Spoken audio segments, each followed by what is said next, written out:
Hi, my name is Ben. You join me here with the Smart #1 Brabus, and you're watching EV Powered.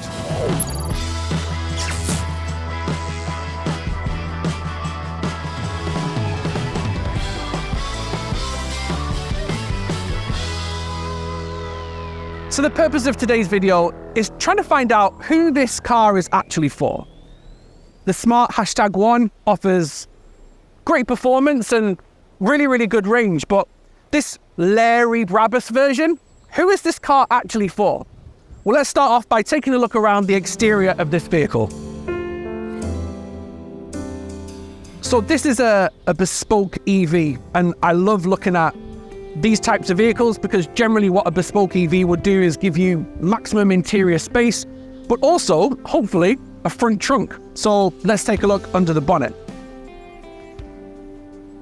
Right, so let's look under the front trunk. If you've got a packed lunch or something that you don't want to store inside your cabin, this might be a great place to put it. You've got some space under here, I guess. Not a lot to talk about, not a lot to kind of shout about, I guess, but some usable space nonetheless. What I have found is that closing this bonnet is a little bit problematic. So I'm going to give it a go now, and this might not work out first time.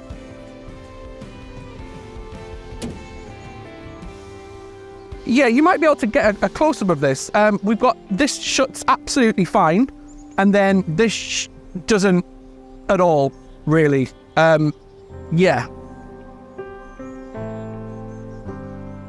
So right in front of the front trunk area, we have these snarling inserts here. It almost adds like a pair of nostrils to the car, in my opinion. I think it looks sporty, absolutely does.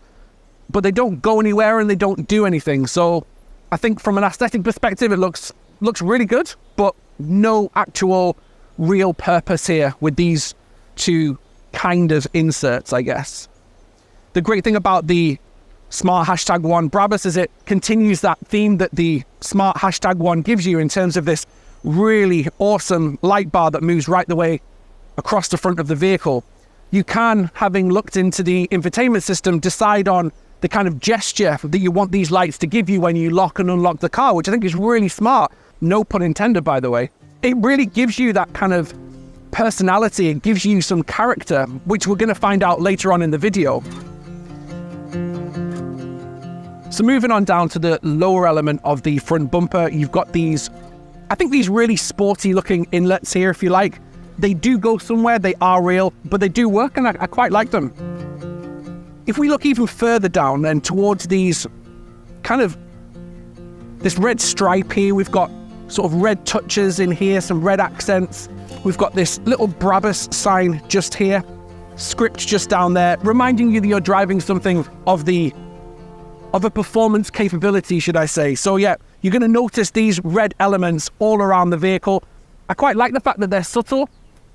I'm not sure, should Brabus have maybe made a bit more of a statement? Should it have been a bit more Larry looking? I don't know. But anyway, some red touches just all add to the character of this car. I'm not a big fan of the word crossover. I'm not 100% sure what it means to me and other people. This could quite easily have been something a lot lower to the ground, but I kind of understand why Smart have done it. This is certainly a big market for people who are looking to move to their next car, but specifically for their next electric car.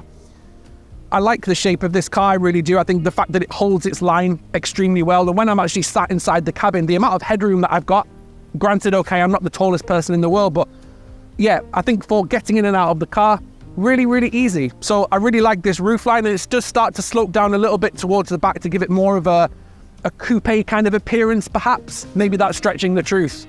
I quite like it. The fact that the door handles are all sat into the doors themselves is becoming much more common with more manufacturers. Even if it's to the fact that they look really good, I'm sure there's some aerodynamic quality to that by them just sitting inside the door, so there's less resistance. And at the front here, we've got some pretty small wing mirrors. I quite like them again. They're quite cute, I guess. They're not sort of saying, look at me, I'm a wing mirror. They're kind of a little bit more subtle. Maybe from a design aesthetic, we've got the red again that runs down the bottom of the vehicle along the sills here. But maybe the wing mirrors themselves could be a little bit more pronounced, a little bit more sort of look at me. I quite like that because this is the Brabus, this is the performance version, this is meant to be the Larry one. So yeah, quite subtle designs on this car, but still no bad thing. I quite like it, I really do. So now we're at the rear of the vehicle, directly underneath the Smart crest, or the Smart logo if you like. And we've got the charging flap just here. No nonsense, no electronic kind of gizmos to kind of talk about, just really simple access to your charge port there. So this car has 22 kilowatt AC charging capabilities and up to 150 kilowatt DC charging capabilities for your rapid charging and when you're on the go. That's probably enough for everyday use of the car. And 10 to 80% can take just under 30 minutes. Which is, again, fine. Some customers might want to spend longer charging, less time charging, but I'm sure that this would be a great road trip vehicle for sure. And when you want to put your foot down, of course, when range might not be kind of top of your list, at least you know that it's got that 150 kilowatt charging capability. So now you join me at the rear of the Smart #1 Brabus, and we've got this really nice but quite cute roof spoiler at the top here. It's very subtle. It's kind of gone for that black on black kind of look, which is certainly a look, but it doesn't sort of shout that it's a Brabus again. So there are a number of different ways that you can access the rear luggage compartment. You've got some buttons on the infotainment screen inside the car. You've got a little button just down here where you fit your hand, and there's a little button where you can just open it up. And then you can access the car by using the key fob. So if I just get the key fob out now, this is the Smart #1 Brabus key fob, and strangely enough, this is my mini electric key. Very, very similar, very similar. The great thing about my key though is that because I've got my house keys and things on the bottom, it's kind of much more natural to just go and press a button to unlock the car, whereas the Smart #1 key, I've got some keys along the bottom here, but actually now the key's upside down. This is quite unusual, and yeah, you're gonna have to keep turning the key around to open the boot, but hey, maybe that's all part of it, who knows. But let's access the rear luggage compartment. So it's just the center button, just there. And I think I have to press and hold, so let's do that again. There we go. Perfect. So now that we take a look at the rear luggage compartment, you've got your parcel shelf up here. You do have some, I guess, some netting and some small areas to be able to put smaller items inside the boot. Not entirely sure what. Maybe golf balls. Maybe that's a thing. But yeah, you've got two areas there with some netting, and then you've got some underfloor storage as well.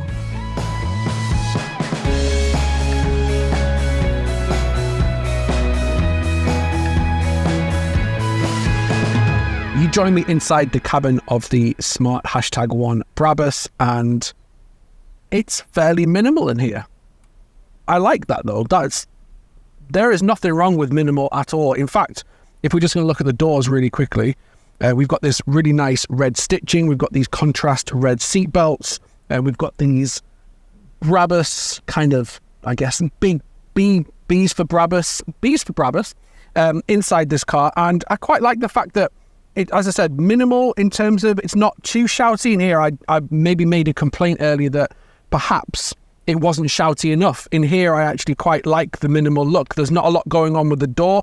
Presumably that means it's slightly easier to manufacture, keeping costs down. Buttons to a minimum, big chunky handle, really nice door handle just there, dead easy to use. You've got some really big storage bins in here. Speaking of which, storage is quite a theme in here. There is the charging pad for your phone. There are, of course, cup holders, very important. And this massive, watch the hand disappear, all the way down to nearly the elbow, down in here. Huge. A lot going on here. Steering wheel, very, very similar. You've got the beautiful red stitching. Strangely, I quite like this contrast. Never seen this before. You've got this like leather insert all the way around the inside, and then you've got this kind of like Alcantara exterior. I'm not sure I've seen that before, but I quite like that. It's very race car-esque with the flat bottom, and you've got the Brabus script just along the bottom there. Really nice. I don't know whether that lights up in lower light, but if it did, hey, awesome. The steering wheel itself, 3-pointed steering wheel, very uncluttered, very minimal again, but nice, because I think there's always that that kind of, I guess, trait or kind of mistake that some manufacturers have when falling into the trap of just overloading the steering wheel with far too many things. All in all, great place to be. Seats, really comfortable as well. Again, you've got this kind of Alcantara leather mix. If we're just looking at the passenger seat very quickly, you've got the bolstering just here, again with that Alcantara feel. That looks like ventilation, but you've got the kind of red in the background again, which all kind of ties in with that Brabus message, if you like, as well. I think finally, just whilst I'm sat in the cabin here as well, I have been playing with the audio settings in this car, and my goodness, have I missed having an audio system, like an enhanced audio system that makes you feel like you are just there whilst the music is happening, like a live kind of feeling. It's so awesome. The Beats sound system in here is truly magnificent. And that has really kind of contributed to my kind of excitement and overall experience whilst in the car, because I absolutely love music. So this is the infotainment system. The question that I asked right at the beginning of this video was, I wasn't sure who this vehicle's for. Who is this car aimed at? What is its demographic? And I think the infotainment system is really starting to help me come to a conclusion on that. Because when you find this screen in the kind of display that it's in now, it's a little bit like, where do I start? This is busy, very busy, and perhaps unnecessarily busy. You've got icons along the top. You've got icons in the center. You've got icons along the bottom. You've got these. They are physical buttons along the bottom, although they are quite difficult to reach. Probably a good place for me to start whilst I'm thinking about it. Driving modes are, if I'm sat like this, and I'm reaching all the way across there to find the drive modes. Ideally, I'd quite like those somewhere here where I can access them. That would be a nice thing to have. But yeah, so where do you start with something like this? Well, in essence, there are some good points about it, so I'm just going to touch upon those very quickly. If you know where you're looking, it's brilliant. So you've got which drive mode you're in, you've got navigation and charging and that kind of thing sort of in the center, sort of slightly to the left. And I've got my kind of media and what's going on with that. What am I playing at the moment? It's all just there. Fantastic. For most of the time that I've had this car, I've actually struggled to re-find menus that I found initially when I was just pressing buttons. That has been massively frustrating, but I think the more you play with this, the more time you have with it, the easier undoubtedly it will get.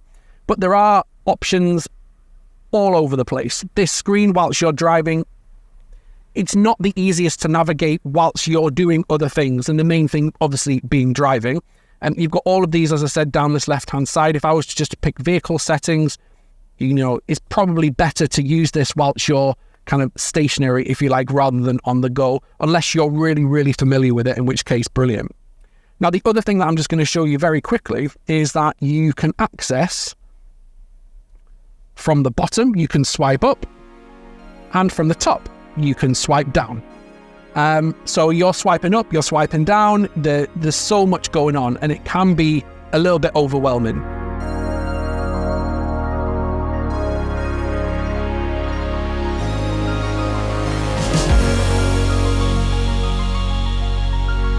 You join me in the back of the Smart #1 Brabus, and I think the first thing to note straight away with this being on the SEA platform, a number of vehicles share the same platform. We've got pretty much a flat floor along the bottom, which is brilliant because having someone sat in the middle is actually doable. I really like that. The seats backing, you don't lose out on sitting in the back. The seats don't lose any of that premium kind of feel that you get in the front. So again, you've got these contrasting red seat belts. You've got this kind of Alcantara with the kind of red in the background just to highlight the Brabusness of this car and the performance feel. Really like this really big chunky armrest with the cup holders here, and you've got access to the back if you need access to the back. It's really nice back here. Honestly, this is in my driving position right now, there or thereabouts, and I've still got a fair amount of room, which is great. Brilliant pockets on the back of the seats for that extra storage, and my goodness, what a difference this makes with the panoramic sunroof back here. You can pull the blind all the way forward, which is a nice touch, but yeah, every day, whether you're a child or you're an adult, you want to look out, you want to let natural light into the cabin, and it makes a massive, massive difference. To me, I think that, again, there's not a lot of Brabus reminders, things that you're in this car. I kind of expected it to be a little bit more kind of leery, but you know, even these on the around these headrests here, it's just a nice little detail. I think all in all, the interior is very much a reminder rather than being overwhelmed in the Brabus nature of this car. Personally, I think I could certainly do a long journey in this car. Really, really nice place to sit, really comfortable. And yeah, I think that if you've got 2 adults or 3 smaller people back here, you're going to be absolutely fine.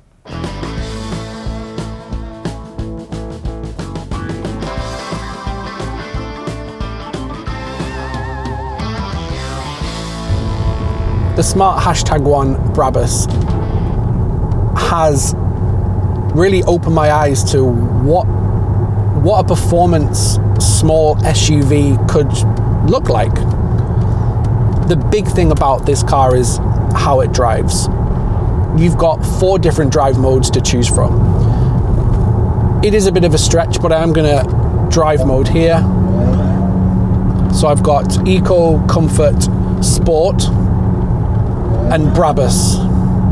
Now I think that Brabus gives you the full amount of horsepower possible, and I'm not sure if you're picking this up in your headphones or through your speakers, for instance, wherever you're watching this video, but there is a very mild attempt at a digital engine sound. If I put my foot down, that does not work for me in any way. I don't know what it's trying to do. It's just not, I don't find that enhances the driving experience whatsoever. So if you did want to turn it off, you are going to have to dive into the infotainment system. So to do that, I'm just going to press that there. I'm going to go into general. You'll notice how I'm having to look across at the screen for all of this. And you've got virtual engine sound. You've got 2 to choose from. You've got classical, which is the one that we're in now, smart, original, or off. So we're just gonna switch that off there.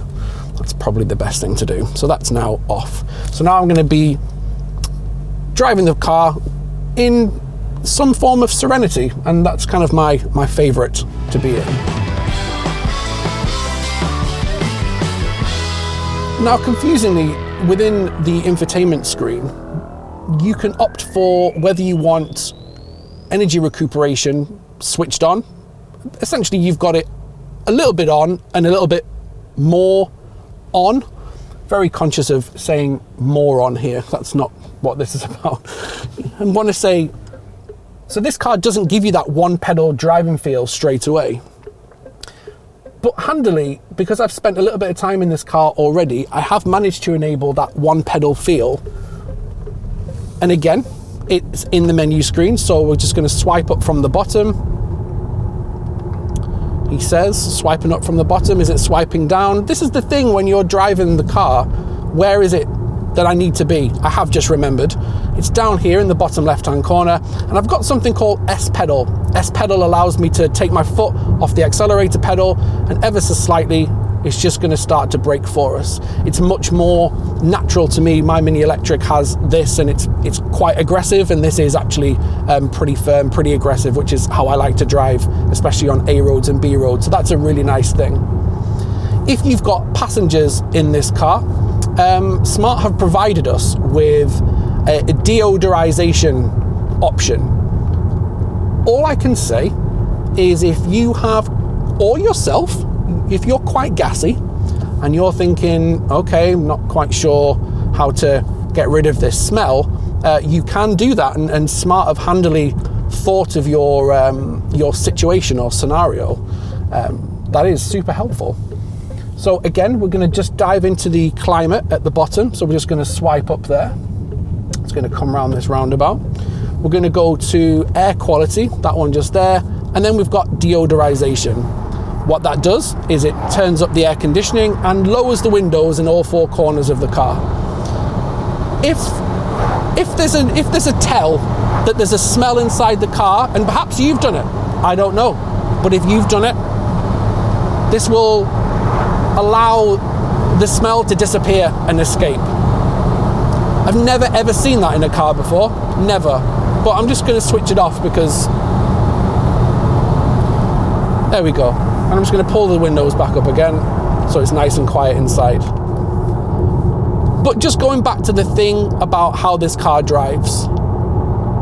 It drives exceptionally well. As I mentioned earlier, the tires on this car are awesome. Certainly allowing me to plant it in some corners, and it feels like it's on rails essentially. And strangely enough, another comparison with my Mini, because that also feels like it drives on rails. I feel like I'm driving my car's bigger brother, and that is a huge compliment because I love my car.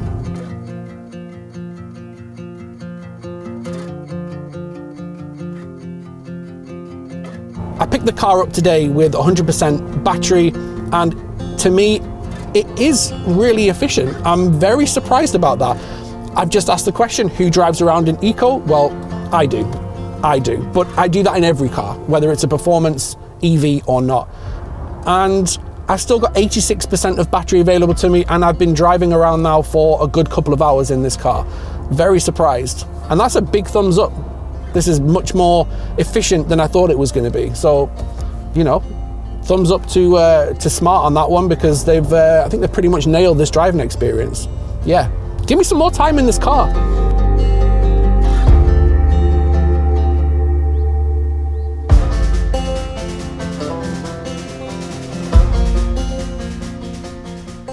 So who is this car for? It's a very interesting question. This car, I think, is for people who like technology, absolutely. People who love performance, 100%. It begs the question, would you have the Smart #1 instead? Or is the Brabus version too tempting because of its insane 0 to 62 time? I think this car is for the person who wants to do their daily commute, who wants to feel like they're in something special, but then has that speed and that performance up their sleeve whenever they need it. That's actually quite an electric vehicle characteristic, I guess, but the speed in this car is fairly ballistic. 420 brake horsepower, that's a lot of power to deal with. Motors at the front and the rear, you're going places very, very quickly. So I think this car is certainly for someone who might have children, might have a partner, you're doing your day-to-day business, no problem. But then really when you put your foot down, it turns into a totally different animal. It's quite confused in some instances, I think, as well, but actually that might add to the charm. So all in all, this car does a lot of things really well. It does a lot of things not so well, but what it's guaranteed to do is to put a big smile on your face. Thanks so much for watching, really appreciate your time, and don't forget to like and subscribe. Find the EV Powered YouTube channel and go watch all of our videos. Thanks so much, take care.